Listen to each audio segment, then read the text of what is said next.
Olá, sejam todos bem-vindos a mais um episódio da série Apocalipse Revelado. Série onde estudamos o livro de Apocalipse, versículo por versículo, símbolo a símbolo, para entendermos perfeitamente esta mensagem maravilhosa, a revelação de Jesus Cristo. E as mensagens que nós podemos ver desenroladas ao longo da história nos dão a certeza que estas profecias foram inspiradas por Deus e nos dão a certeza e nos instruem para aquilo que em breve irá acontecer neste mundo. Hoje vamos estudar o capítulo 13 e em continuação da quarta visão de João. A visão das 7 cenas do grande conflito. Nós iniciamos este estudo com a visão sobre o santuário, como todas as visões iniciam com uma pequena visão do santuário, e vimos que cada uma delas representa um ministério de Cristo. E nesta nós vemos o ministério de Cristo como juiz. É verdade. Como já vimos nos episódios anteriores, o julgamento já se iniciou. E este ministério está representado aqui nesta visão. Depois iniciamos com as cenas do grande conflito. E já vimos no episódio anterior as 3 primeiras cenas. Temos no nosso quadro que nos diz então que a primeira cena foi a apresentação, digamos assim, os intervenientes, Cristo e a sua igreja contra Satanás e o seu poder na terra, Roma. Ao longo destes 2000 anos, esta cidade, que representa inicialmente um império e depois uma força religiosa, foi usada meticulosamente, com um intuito. Nós já vimos um pouco no episódio anterior qual foi esse intuito e hoje vamos ver um bocadinho melhor. Depois, a segunda cena do grande conflito, que vimos, portanto, no capítulo 12, foi Guerra no Céu e as expulsões de Satanás. Exatamente, vimos as 2 expulsões de Satanás. A primeira, antes de haver pecado neste mundo, e a segunda foi na altura da crucificação e a ressurreição de Cristo. Não mais Satanás teve acesso ao céu. E a terceira cena, a guerra na terra por 1200 anos. É uma descrição do que aconteceu aqui. Nesta luta entre aqueles que tentavam se manter fiéis à palavra de Deus e este poder de Roma que os perseguia. Qualquer pessoa que tivesse uma Bíblia ou uma parte da Bíblia e que quisesse viver a sua vida de acordo com a palavra de Deus, estaria condenado à morte. Mas este grande conflito continua. Está presente hoje e no futuro. E é isso que vamos ver exatamente hoje. O que é que este grande conflito nos espera em breve? Portanto, juntem-se a mim ao estudo deste capítulo. Capítulo 13 é um capítulo extraordinário e vamos começar por ler então o versículo 1. Apocalipse 13, 1 diz-nos o seguinte: E fiquei em pé sobre a areia do mar, e vi subir do mar uma besta que tinha 10 chifres e 7 cabeças, e sobre os seus chifres 10 coroas, e sobre as suas cabeças nomes de blasfémia. Ora bem, eu muitas vezes paro para pensar e tento imaginar aquilo que João viu. João estava na ilha de Patmos a ter todas estas visões, uma após a outra, já vamos na quarta visão, e ele está a dizer que estava em pé sobre a areia do mar, portanto estava na praia, e olhou e viu uma besta a sair do mar. Ora, em primeiro lugar, vamos já aqui esclarecer. João não está a chamar nomes a ninguém. Hoje esta palavra besta tem um significado bem diferente que tinha na altura de João. Hoje, muitas vezes, quando queremos ofender alguém, chamamos essa pessoa de besta. Não é isto o significado bíblico desta palavra. Isto quer apenas dizer um animal selvagem. Ok?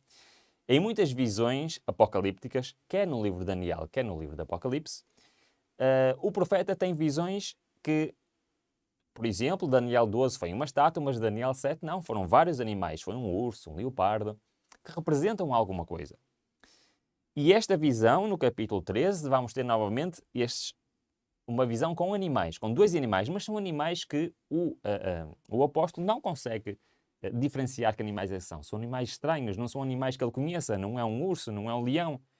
E então ele chama-o de besta, ou seja, de um animal selvagem, algo que ele não consegue identificar. Por isso, em primeiro lugar, besta que saiu do mar e em breve a besta que saiu da terra, não estamos a chamar nomes a ninguém. Interpretem isto como um animal selvagem. Bom, e este animal selvagem realmente é muito estranho e não é comparado com nada que exista neste planeta. Reparem, este animal tinha 10 chifres, tinha 7 cabeças, tinha 7 coroas. Bom, vamos um bocadinho atrás, vamos ao Apocalipse 12:3. No episódio anterior, nós já vimos um outro animal, neste caso chamava-lo de dragão vermelho, mas era muito parecido. Olha, vamos ver. Este dragão tinha, como acabei de dizer, 7 cabeças, 10 chifres e 7 coroas, mas vamos agora comparar com Apocalipse 13:1 e vamos colocar um ao lado do outro. Ora, reparem bem, qual é a diferença? Este besta que saiu do mar e o dragão vermelho do capítulo anterior são bem parecidos. Tinham os dois 7 cabeças, têm os dois 10 chifres, mas têm uma diferença. Um tinha 7 coroas e este tem 10 coroas. Bom, esta é a única diferença, mas é uma diferença importante. Se formos ao diapositivo anterior, nós tínhamos reparado que as 7 cabeças representavam reis e reino. Portanto, se quiserem relembrar, consultem novamente o episódio anterior e o nosso dicionário profético. Os 10 chifres identificava como sendo Roma e as coroas identificavam-no como sendo um poder político, ok? Então, a diferença que temos agora é nas coroas. Porquê é que temos esta diferença? E é vincado o facto de haver 10 coroas. Vamos avançar e vamos olhar para o mapa. Neste mapa temos as 10 tribos bárbaras. Bom, as 10 tribos bárbaras têm uma importância profética muito interessante. Porque quer no livro de Daniel, quer agora no livro do Apocalipse, elas representam a origem dos países europeus. É verdade, foram estas 10 tribos bárbaras que sucessivamente atacaram o Império Romano Ocidental e o derrubaram. E, por conseguinte, espalharam-se nas suas regiões, nas várias províncias, ex-províncias romanas, e acabaram por formar os vários países europeus, que hoje são bem mais do que 10, como sabemos. Mas isto tem relevância profética, porque identifica uma altura em que este poder de Roma se baseou na força política e militar destes mesmos países. Então, vamos fazer aqui uma hipótese e depois vamos provar a hipótese.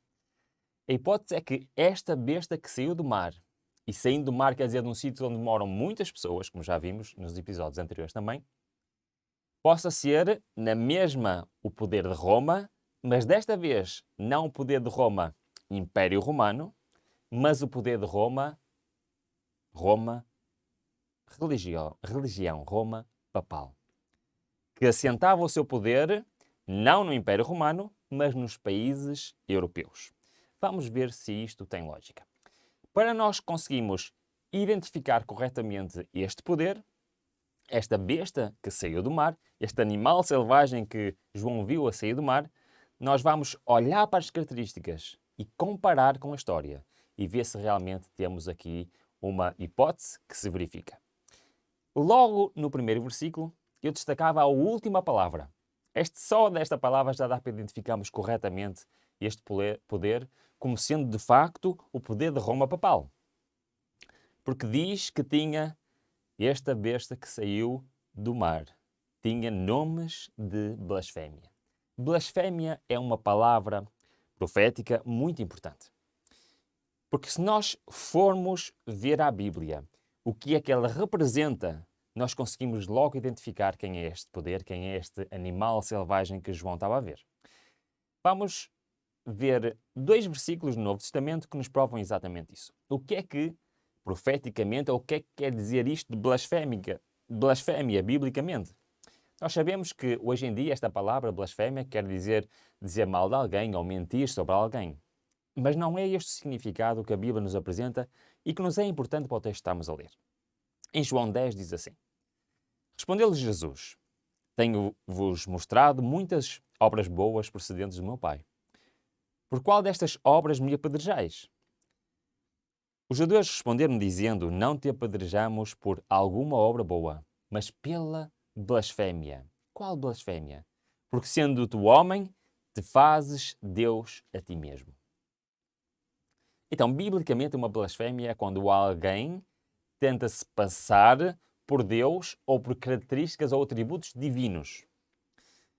E uma dessas características, temos um outro episódio de Jesus que nos dá concretamente uma dessas características, é qual? Vamos a Marcos 2, que nos diz exatamente isso. E Jesus, vendo a fé deles, disse ao paralítico: Filho, perdoados estão os teus pecados. E eles estavam ali assentados alguns escribas, e arrazoavam em seus corações, dizendo: Porque diz este assim blasfémias? Quem pode perdoar pecados senão Deus? Estão a perceber o que é que a Bíblia nos está aqui a querer dizer? O que é que quer dizer blasfémia biblicamente? Fazer-se passar por Deus, por atributos divinos. E aqui estavam a dizer que Jesus estava a blasfemar, porque ele disse àquele paralítico: perdoados são os teus pecados. E porquê é que isto é uma blasfémia? Porque biblicamente só Deus pode perdoar os pecados. Estava Cristo a blasfemar? Não, porque Cristo é Deus. Mas qualquer homem, qualquer religião, qualquer poder religioso que faça isto mesmo, que diga que tem o poder de perdoar os pecados, que diga a outra pessoa que lhe está a perdoar os pecados, segundo a Bíblia, está a cometer blasfémia. Porque só Deus tem essa prerrogativa de perdoar os pecados. Então, por esta característica, nós já conseguimos identificar perfeitamente quem é este poder. É de facto um poder religioso, e é um poder religioso que assume que tem a autoridade de perdoar pecados. Sabem, muitas pessoas ainda hoje vão a homens confessar os seus pecados. Vão a homens pedir perdão para os seus pecados. Segundo a palavra de Deus, nenhum homem, por mais importante que ele seja, por mais líder religioso que seja, pode perdoar os pecados. Só Deus o pode fazer. E é interessante que este poder religioso, desde essa altura até hoje, continua a afirmar. Roma papal continua a afirmar que tem o poder para perdoar pecados. É interessante, encontrei este artigo na revista Sábado, que diz pecados que só o Papa e bispos podem absolver. Há pecados, como roubar uma hóstia, que só o Papa pode absolver. Outros estão reservados a bispos. O aborto saiu da lista. Portanto, é uma notícia dizendo que um padre pode perdoar alguns pecados, mas não pode perdoar todos. O bispo já pode perdoar outros e o Papa ainda outros. Bom, perante a Bíblia, isto é blasfémia. E perante isto nós conseguimos de facto identificar este poder. Mas se ainda há dúvidas, ainda continuamos com o versículo 2, que ainda nos mostra mais concretamente quem é esta besta, este animal selvagem que saiu do mar. Apocalipse 13:2 diz-nos o seguinte: E a besta que viu era semelhante ao leopardo, e os seus pés como os de urso, e a sua boca como de leão. E o dragão deu-lhe o seu poder e o seu trono e grande autoridade. Bom, olhar para este quadro, nós percebemos aqui uma analogia extraordinária. Aquilo que João está a ver, aquele animal estranho que ele não consegue identificar e não é identificável, este animal selvagem que ele chama de besta por isso mesmo, era parecido com um leopardo, mas ao mesmo tempo tinha pés como se fosse um de urso e tinha uma boca como se fosse um leão. É de facto um animal bem estranho. Mas estes animais não estão aqui por acaso. É que já Daniel, muitos séculos antes, tinha interpretado as visões, quer Daniel 2, quer Daniel 7, que nos fala da retrospectiva ou da história antecipada dos vários reinos sucessivos que iam dominar este mundo.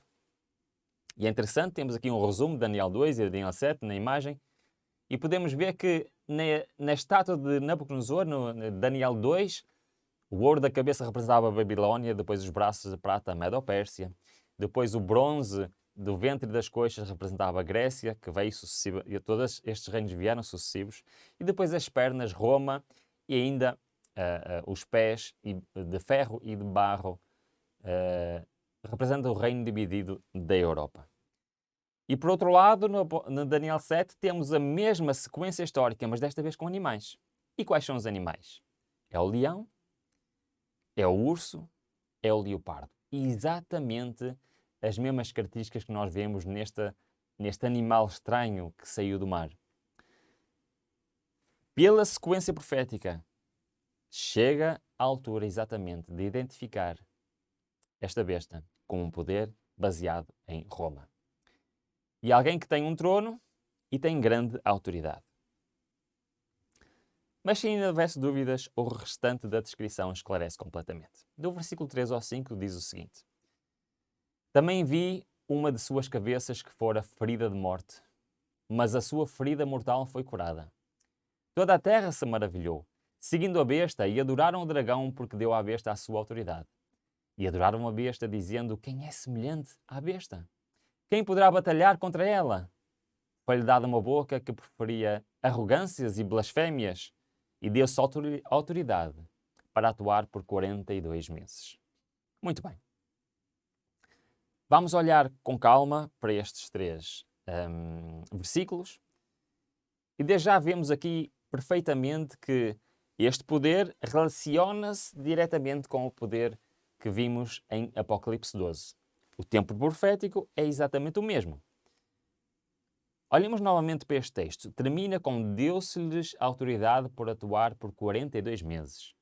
Já tínhamos falado neste período no capítulo anterior. 42 meses é, profeticamente, novamente 3 anos e meio. Ou seja, 1260 dias, ou seja, 1260 anos. Estamos a falar do mesmo poder. Que durante 1260 anos de autoridade papal, desde 538 até 1798, neste período de 1260 anos exerceu a sua autoridade, baseado no poder político e militar dos países europeus que se formaram das 10 tribos bárbaras. Este poder perseguiu. É um facto histórico, toda a gente conhece, toda a gente já ouviu falar da Inquisição. Eu já visitei por 2 vezes a exposição dos instrumentos de tortura da Inquisição e digo-vos, é uma experiência, conhecendo a profecia e conhecendo a história, é uma experiência esmagadora. Ver realmente o que se passou na Idade Média, ver realmente o que é que se passou nestes anos de perseguição. Então, por aqui, mais uma vez, nós identificamos claramente quem é este poder. Mas depois, se olharmos com atenção, e no final deste período de 1260 anos, no final destes 42 meses, que identifica o período em que João está a ver este animal saindo do mar. Porque é que ele diz? Saiu do mar este animal. Estou a resumir o versículo 1 e 2. Este animal era como um leopardo, mas tinha o pés, era como um urso. Era assim, a boca parecia um leão, um animal bem estranho. No entanto, o que é que ele viu? Ele viu que uma das cabeças desse animal foi ferida de morte. Isto aconteceu exatamente no final destes 42 meses, deste período de 1260 anos, como já falámos várias vezes em vários episódios anteriores.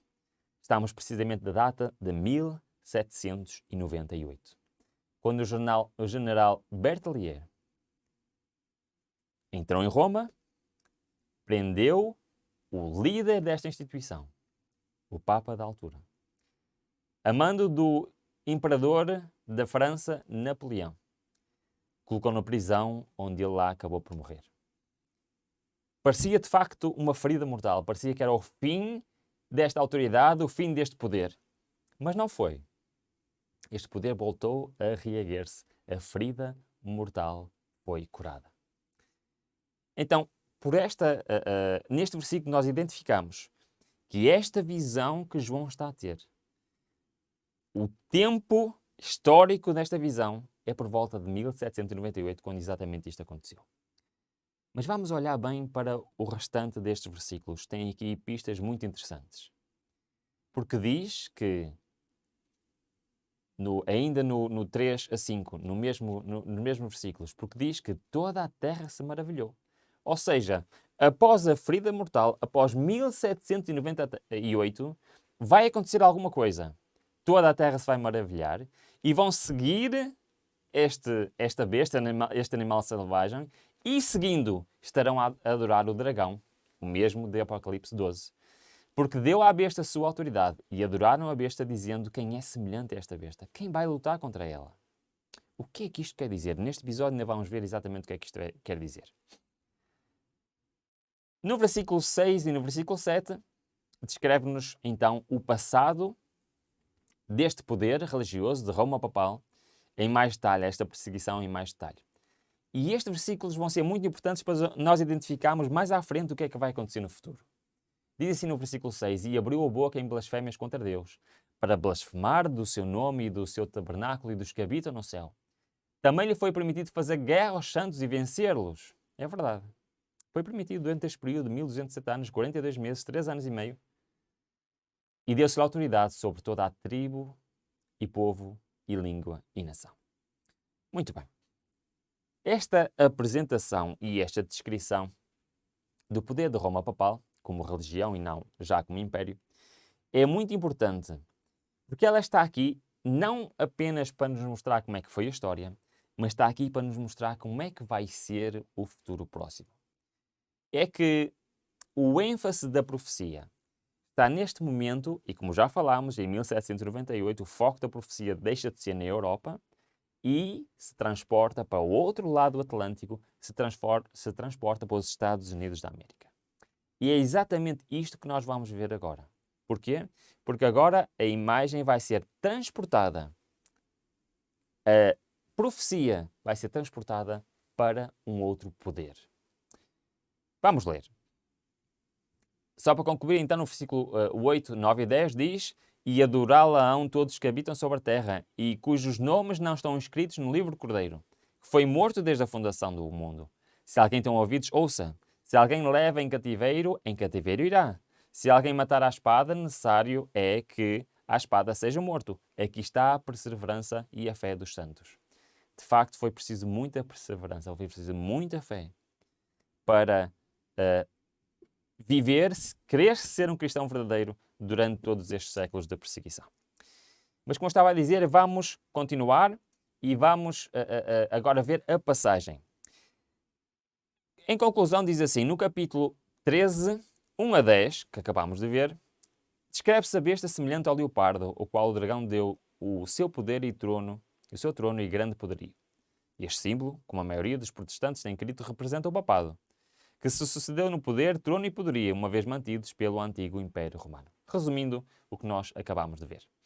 Então, eu propunha lermos este quadro para percebermos bem as características deste animal selvagem, desta besta que saiu do mar, porque estas características vão ser muito importantes para nós conseguirmos compreender o que vai acontecer em breve com o próximo animal que desta vez irá sair da terra.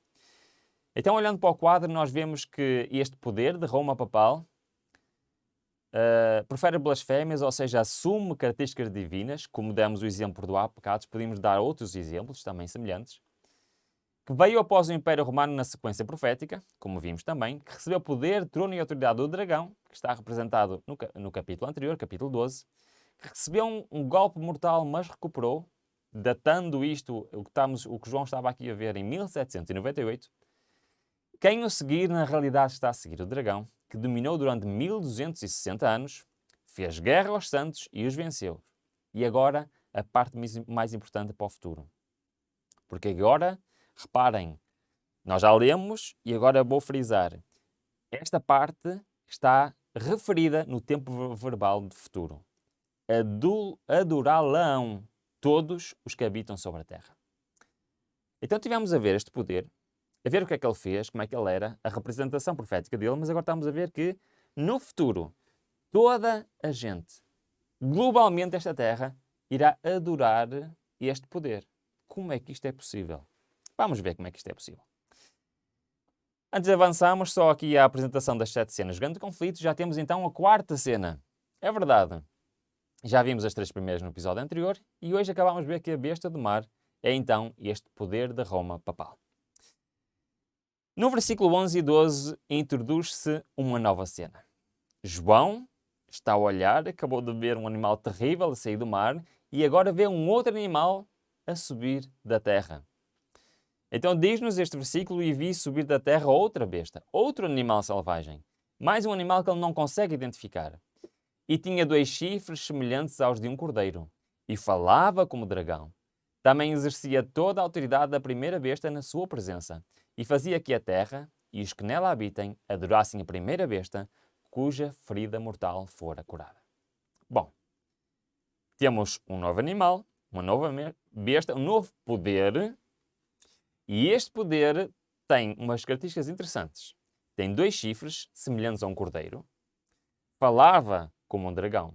Portanto, aparentemente, este poder tem uma capa, parece se calhar um cordeiro, parece algo inofensivo, algo pequeno, algo que não apresenta muito a temer, mas na realidade por trás parecia ou falava como um dragão. Mas mais, esta profecia está-nos a dizer que este poder é que vai dar autoridade ao poder anterior. É um bocado estranho, mas como é que este novo poder vai dar autoridade a um poder que já existe há tantos séculos e que já tanto poder teve neste mundo? E mais, é que fará com que a terra e os que nela habitem adorem a primeira besta. Nós, quando tivemos a ver as características desta besta que saiu do mar, nós vimos que no futuro todos a adorarão. Como? Através deste poder. Este poder é que irá dar esta capacidade. Porquê?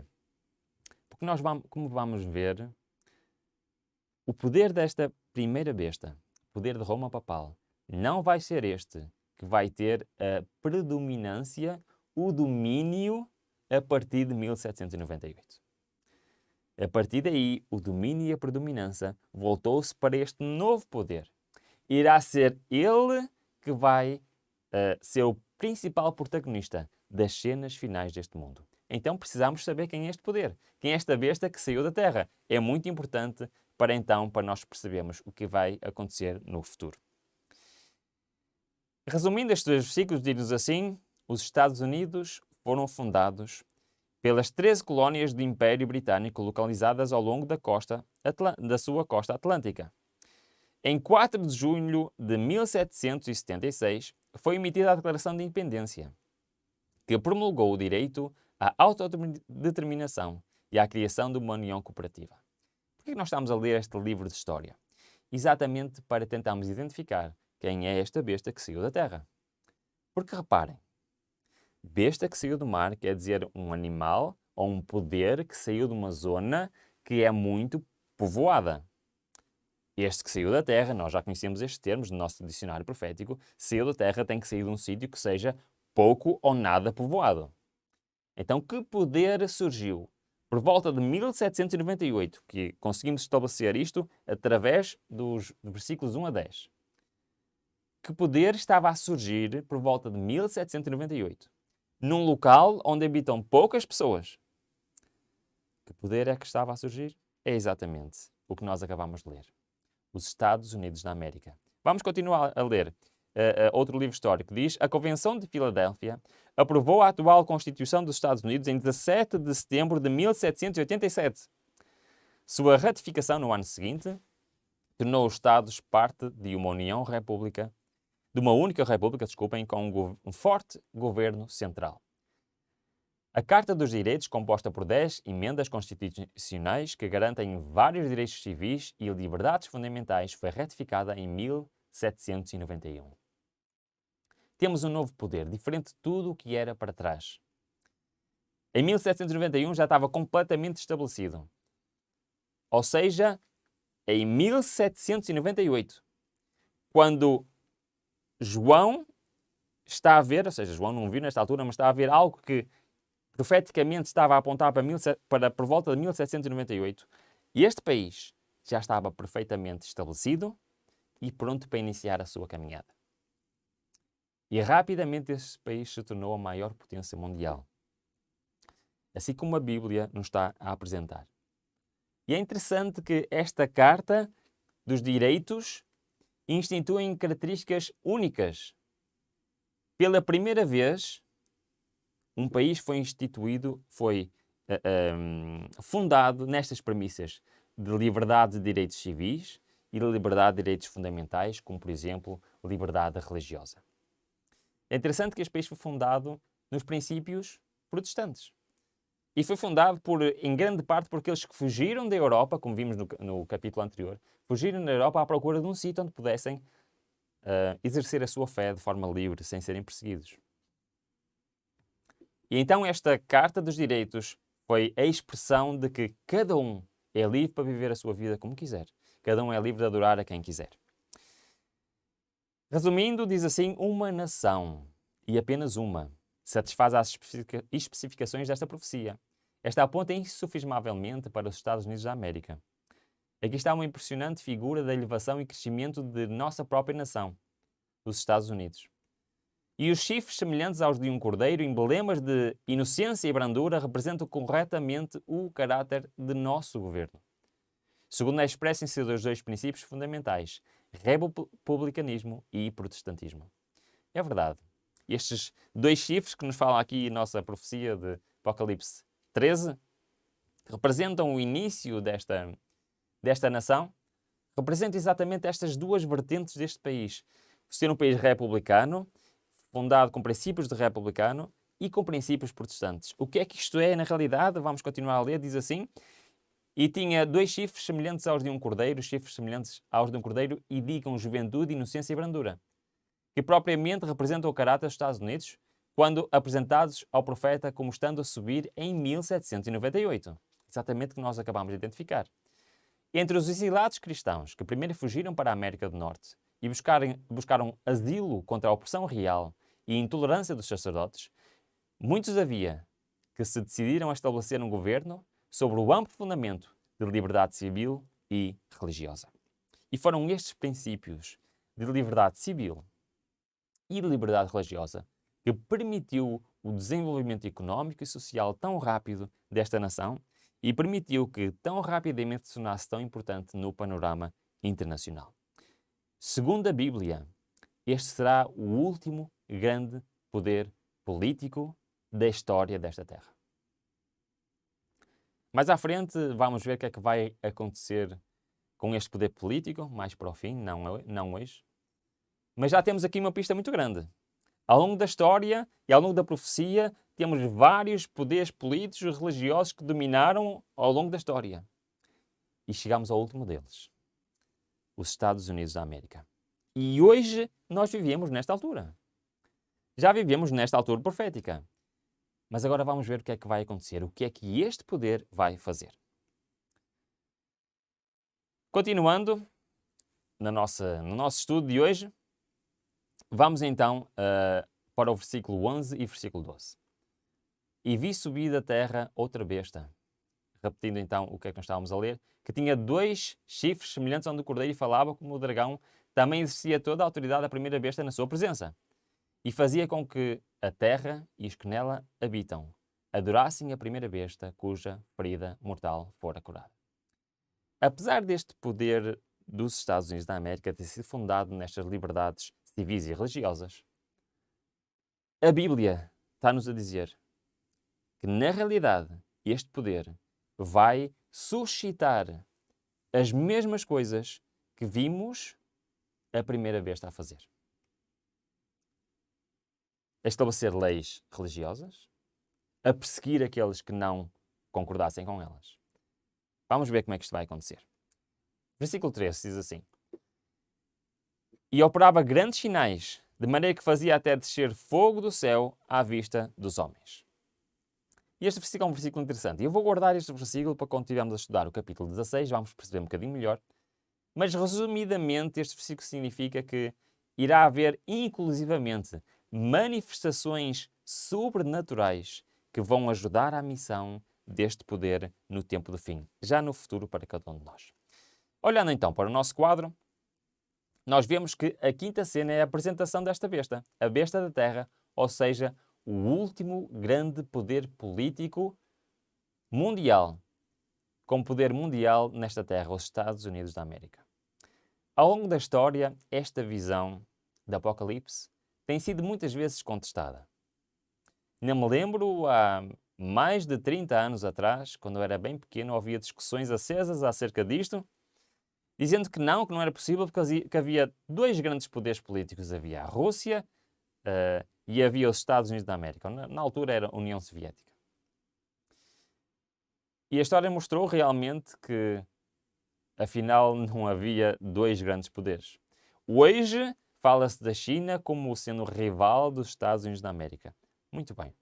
Queria dizer claramente que a profecia diz que o poder que vai realmente dominar e o poder que vai realmente ter esta influência em todo o mundo no tempo do fim é os Estados Unidos da América, não é mais nenhum outro. E como é que este poder, através da profecia, nós vemos que este poder vai dar autoridade ao poder anterior, o poder da Roma papal. Como é que isto vai acontecer? Bom, como é que vai os Estados Unidos da América voltar as costas à sua essência, liberdade civil, liberdade religiosa? E vai ser o precursor para o fim da liberdade civil, para o fim da liberdade religiosa em todo o mundo. Bom, para sabermos como é que isto vai acontecer, vamos ter que esperar pelo próximo episódio. No próximo episódio nós vamos ver esta cena, sexta cena. O que é que vai acontecer? Chama-se a formação da imagem da besta. Nós agora já não estamos a falar do passado. Agora vamos falar do futuro. Algo que está prestes a acontecer. É o próximo grande acontecimento profético deste planeta. E esse acontecimento nós vamos estudar no próximo episódio, finalizando o estudo do Apocalipse 13. A sexta cena do grande conflito. É, se calhar, a cena mais importante, a profecia mais importante para a nossa vida. Se calhar eu, se calhar tu, vamos viver ao vivo esta mesma cena. Espero que tenham gostado deste episódio do Apocalipse Revelado. Conto consigo para o próximo episódio. Até lá, que Deus nos abençoe.